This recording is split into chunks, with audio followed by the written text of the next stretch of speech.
Rasila Films present.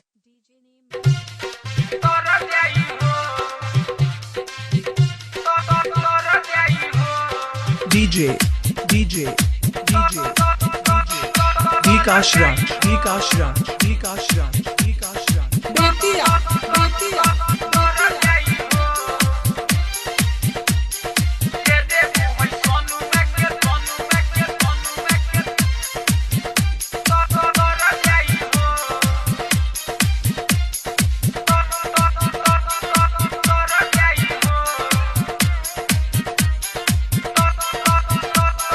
हौवर केष्ट के मालय गोरी हौवर केष्ट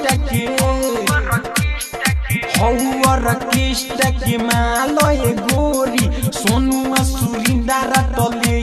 के छोड़ी देबू न छोटे का तो मर जाई हो ए रानी दे देबू रके सावा के तोर जाई हो ए रानी दे देबू बिरिंदार के तोर जाई हो ए रानी दे देबू है सोनुआ के तोर जाई हो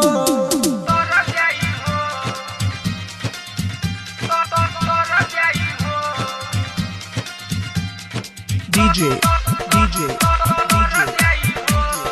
Vikas Raj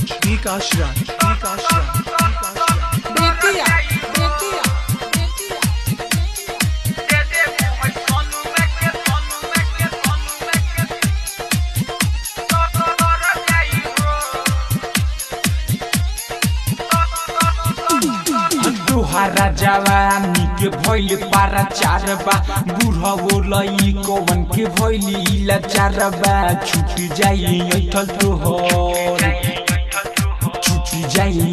तोहर कमर जे हिलईबू सुनुआ सुरिंदार के चक्कर में जे आईबू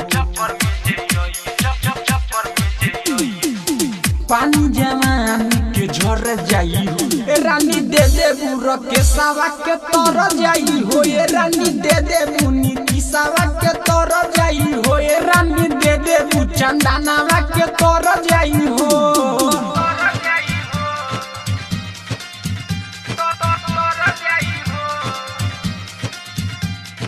DJ Vikas Raj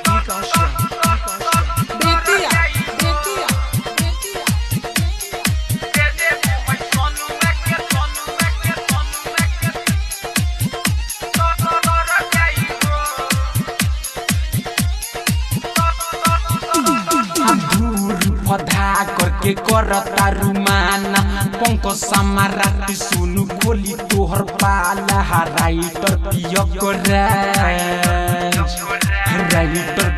कर ना देखल जाला रोहन राहुल राजा के लेके देखो माजा